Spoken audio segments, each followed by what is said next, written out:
This conference will now I be do. recorded. You going out hunting? I, What you about to do? actually, I was out hunting this morning. Yeah? What you hunting for? Yeah. What Uh, season is it? hunting deer. Oh, okay. All right. Yeah, I don't know. It's the end of rifle season here in Pennsylvania, so just trying to see if I can get something before the season's up. I shot a doe earlier, but yeah, it's just one of the many things that I've found to do with my time since football has been over, and I really enjoy it. Well, that's cool. So when you kill something, man, what are you dragging the thing back? What is it? Couple hundred pounds? How much you Yeah, dragging?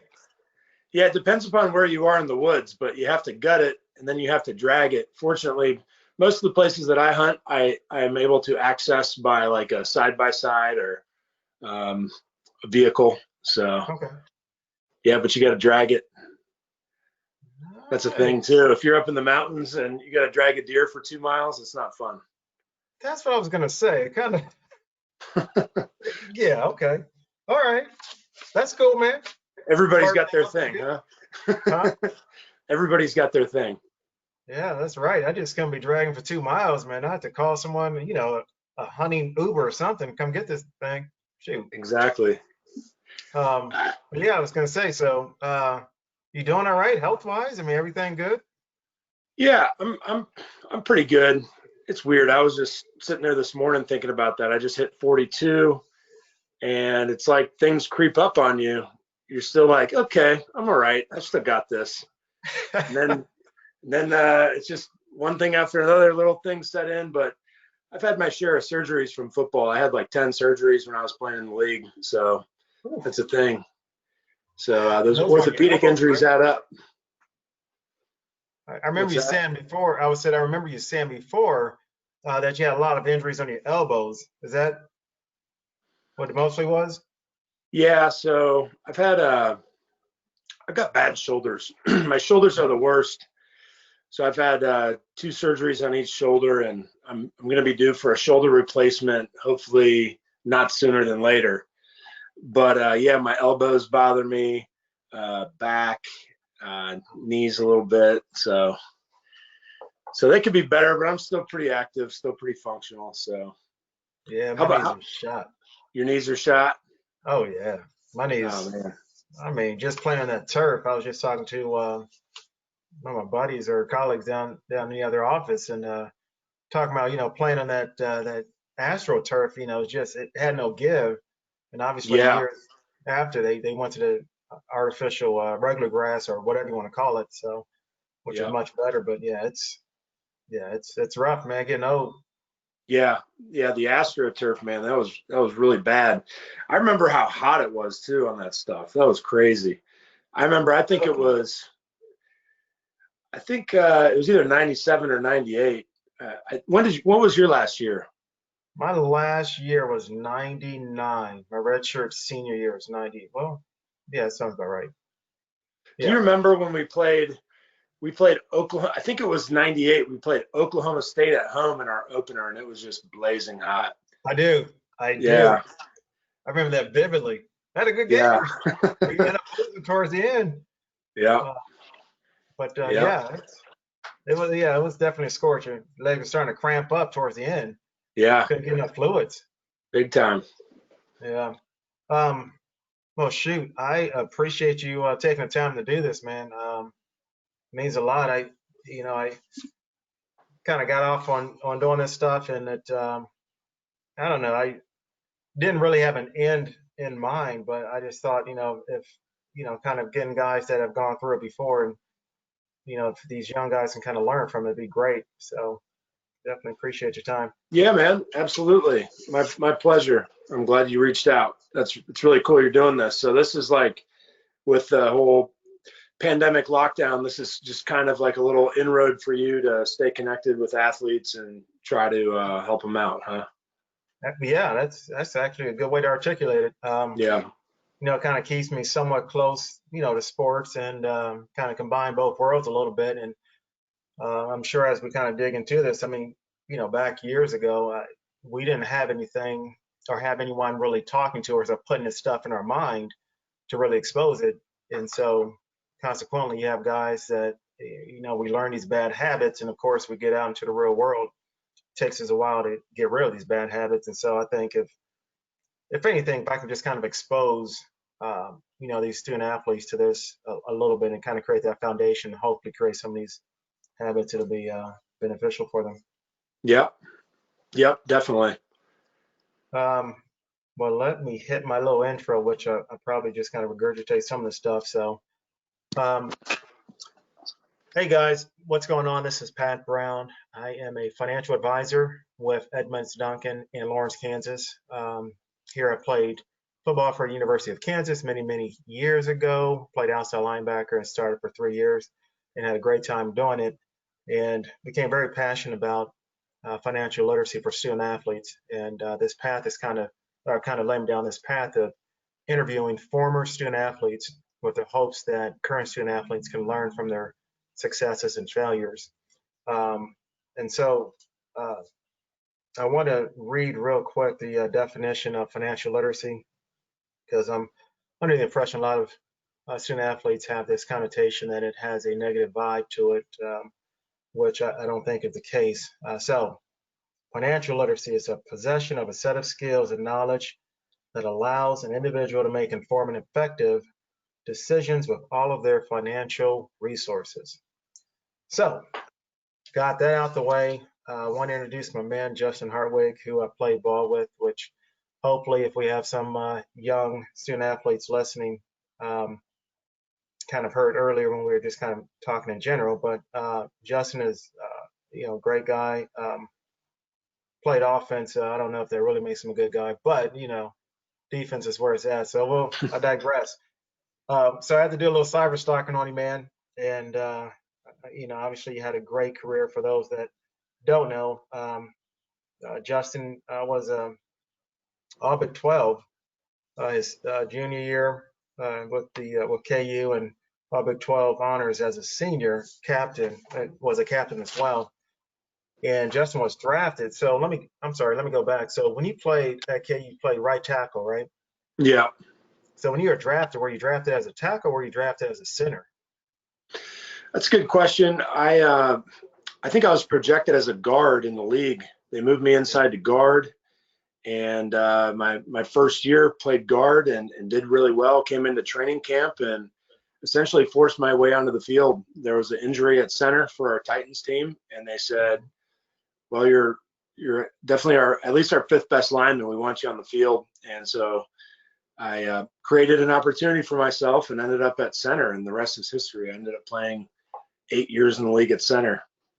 That's awesome. That's awesome. So just as Justin mentioned, played for the Tennessee Titans, got drafted to Tennessee Titans, and played with some great names. Steve McNair, played with Eddie George.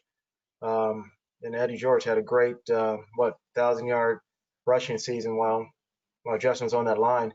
So from there, Justin goes to Carolina Panthers, and from the Panthers goes to the Pittsburgh Steelers, where he won a Super Bowl championship. That was awesome. Yes, sir. Man. That was awesome. I remember watching that game. Couldn't have been proud of you, man. That was awesome. Appreciate it. It was fun. It was exciting. Yeah. So I'm sure you have a lot of stories and memories of that. But we're going to go backwards.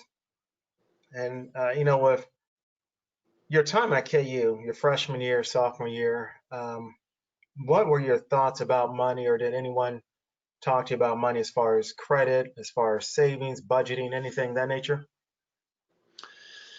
I guess the challenge looking back with college is that I really didn't have any money all through college. And my background was such that I came from, we were a lower to middle class family. And so, the way that I came into college was I was a pretty frugal spender.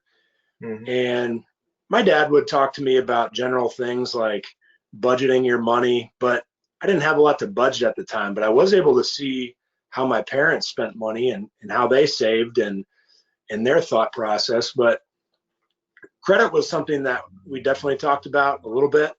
I had a little background on credit. I knew you needed credit to get loans and things like that in the real world, but also I was very leery of, because my parents sharing with me, I was very leery of spending money on a credit card because I was worried about overspending. It was a trap that I didn't want to fall into. So I had general money knowledge, but not very much. Okay. So as far as decisions you made about money in college, was it kind of a trial and error type of thing, as far as whether it's spending money too much one weekend and then not having much later with our stipend checks and all that? Yeah, for sure. I was fortunate. I mean, we had scholarships, so that was huge. I mean, man, I came out of college debt free, but I remember, I think when you lived off campus, I think our checks were about $600 a month, and then my parents sent me about $100 a month, so I had about $700 to spend, which left me with about 50 to 100 bucks after all my bills were paid and that kind of stuff. I had about 50 to 100 bucks a month to live off of. So, you know, if me and some buddies were going to split a case of beer or something like that, I was going to make sure that I got the exact amount of beers that I paid for, you know. So that was my idea of budgeting in college. Budget your beer. Hey, yeah. So I just didn't live beyond my means, which is something that I think has helped me in the long run. Excellent. So then again, looking back, I know you said you certainly budgeted within your means. Were there any financial decisions that, or I guess, what were your worst financial decisions that you made in college, and did you have any best financial decisions? I mean, I know it's probably tough because you did, or you were able to live kind of within your means. Yeah. As far as worst decisions, I don't know. There was times that I splurged on some things and wish that I wouldn't have, and kind of set myself back. And you know, I ended up getting jobs every summer, so I worked really hard to stay ahead.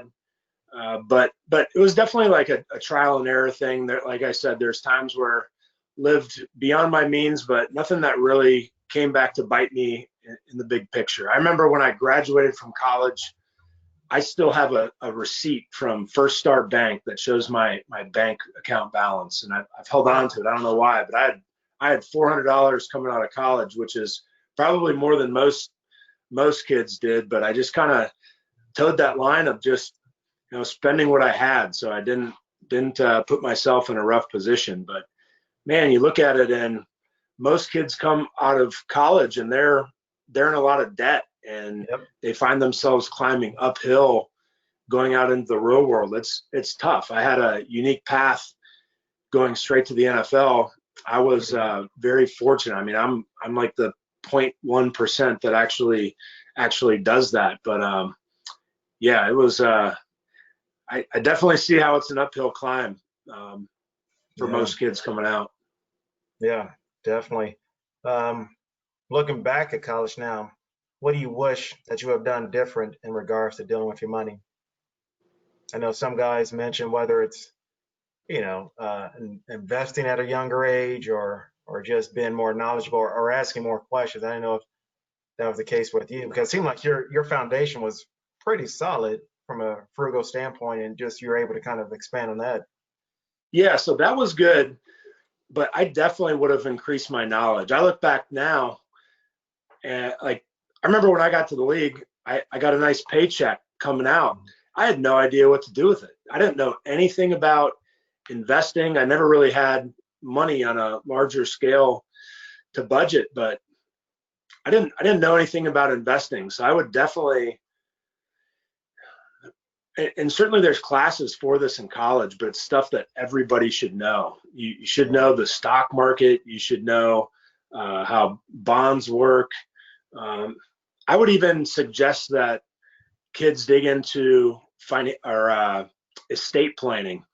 I didn't really know about estate planning and all the things that go into that. So there's definitely a lot of knowledge in the financial world that I was totally not privy to, that really would have helped me coming out of college. Whether I had money or didn't have money, there's things you need to know.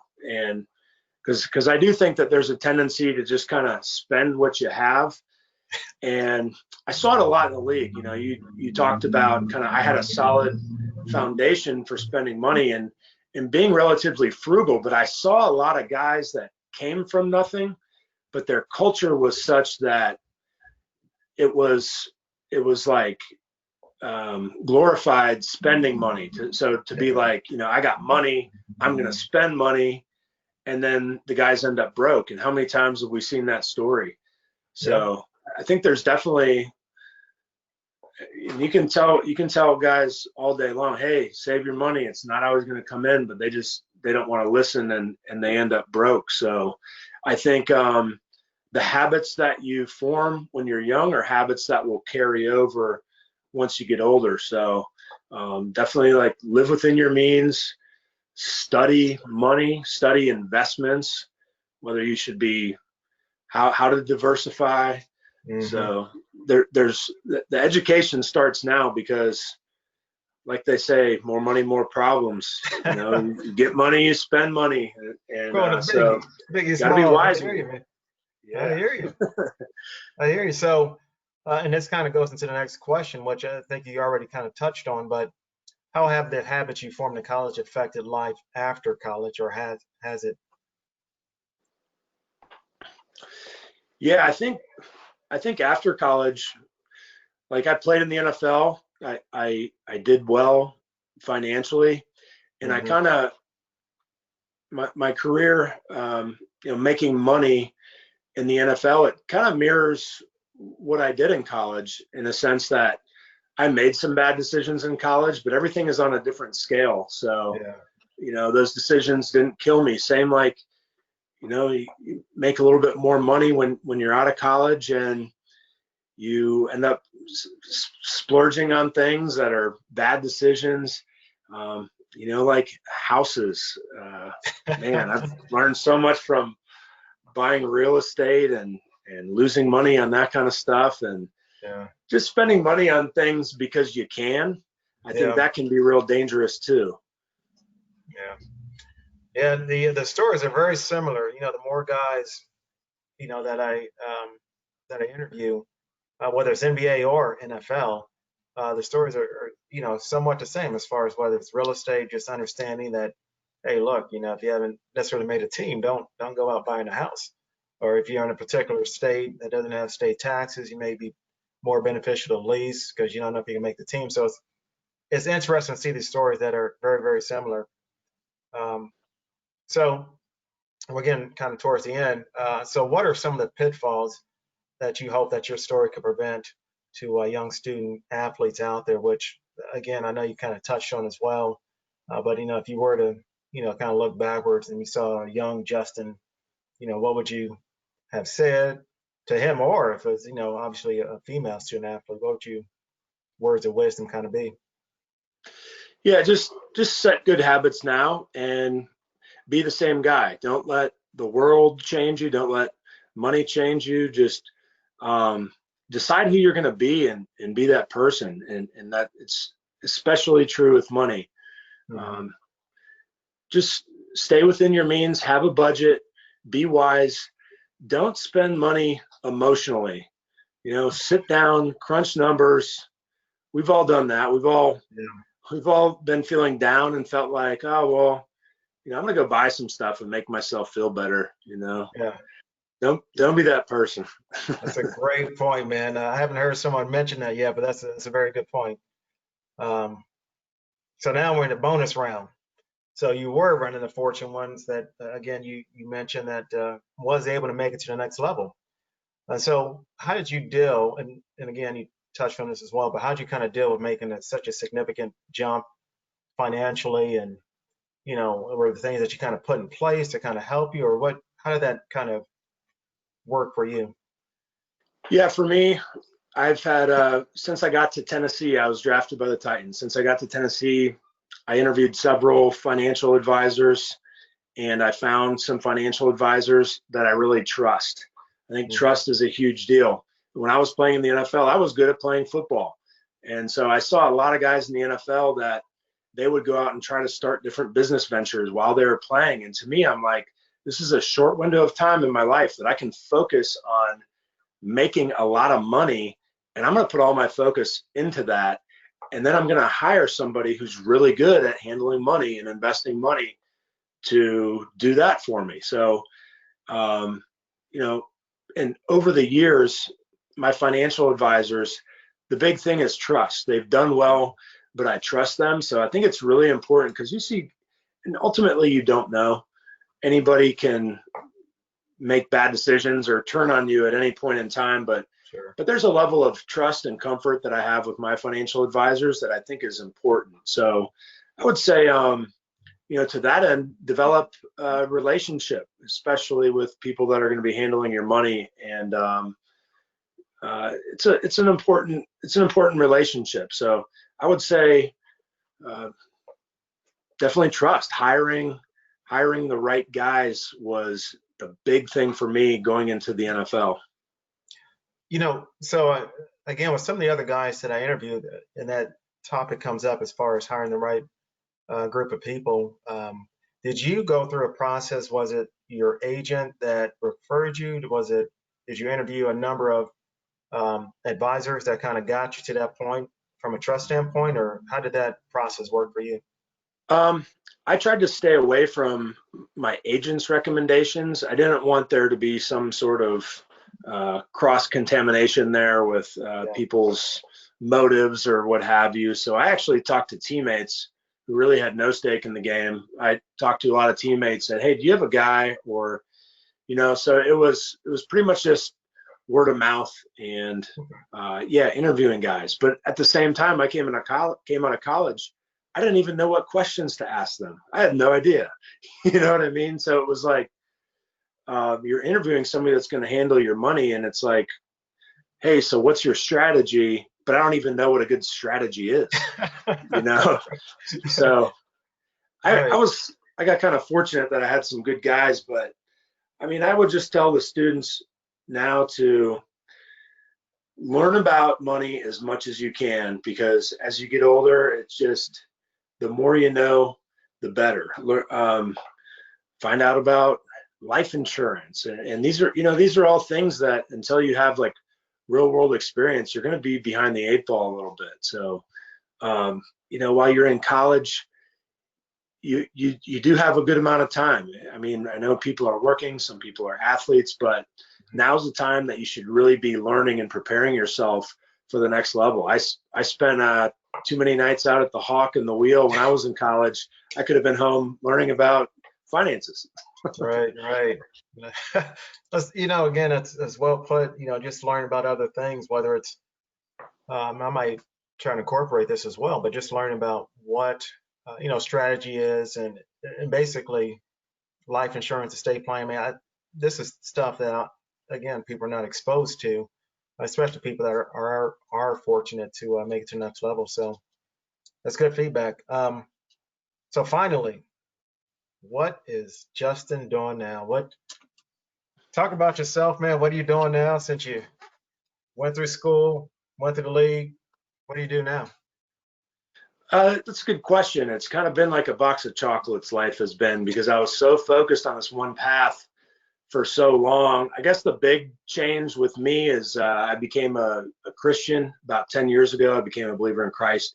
And so that's really grounded me and kind of shaped, everything I've done since then. But, to that end, I've spent a lot of time doing speaking engagements to different ministry organizations.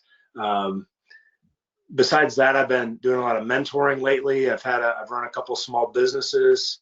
Trying to think what else I've done. Right now, actually, this year I started coaching for the first time. I'm coached high school football, and I'm coaching high school basketball this winter. So, I've been doing a lot of fun stuff, man. I got married. I got married 4 years ago, and my wife and I each brought a daughter into the situation. So I've got an 11-year-old and a almost 19-year-old daughter now. So I've really been enjoying family life.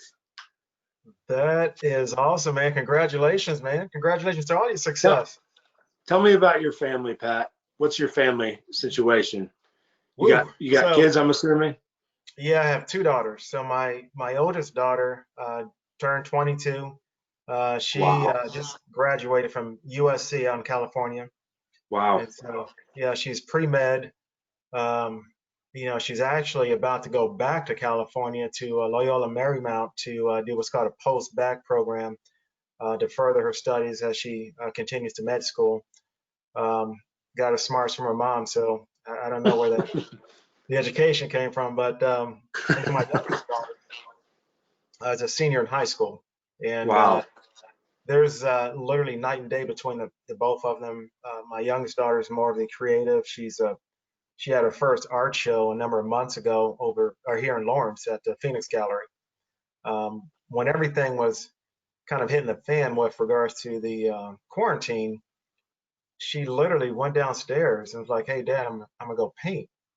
And so, of course, I'm like, "Okay, whatever, go ahead and paint." So she came back upstairs. It was like, "Wow, you're kind of good at this." And I posted it on Facebook, and a lot of people really had some really great things to say. And so, fast forward, like I said, she had her first art show where she had a number of pieces that were for sale, and they all sold, minus I think Wow. like 3, but out of 14, 11 of them sold. And so she's doing That's great. amazing. Yeah. So I mean, just like you mentioned before, just really enjoying family life right now. It's good to see your kids grow and become these young people. Yep. Yep. For me at this stage of my life, it's all about pouring into the next generation. So that's where my heart is at. Yeah. And before we end, I just have to give you a shameless plug. I remember I was a young player coming up through Kansas when you were a junior, senior player, and I remember you were like a strong safety playing outside linebacker, and you were so unique. I mean, I'm telling anybody who's watching this, Pat was all over the field. This guy was an absolute warrior on the football field. What was so unique is you could have played safety, you could have played inside linebacker, but what separated you was your ability to pass rush off the edge. You were slippery, man. You were really slippery getting to the quarterback. So I just had to throw that out there. My man was a baller. Well, thanks. I wish more people would know that, man. I appreciate you saying that. No doubt. No doubt. Much respect to you. Well, I appreciate that, man. I appreciate that. I appreciate your time, and I look forward to the days where we can come back out and, once the pandemic's over, and hopefully we have a better season. But Yes. Hopefully, KU football figures it out. I know we say that every year, but I'd definitely love to come to a game sometime in the next few years. It's been a few years now since I've been up there, so definitely look forward to catching up with you in person sometime. Absolutely, man. Well, it's been a pleasure, man. I'll let you get back to it, and I'll, I guess, touch base later. Okay, man. Sounds good. Rock Thanks, chalk, man. Pat. Yep. Rock chalk. Take care. You too.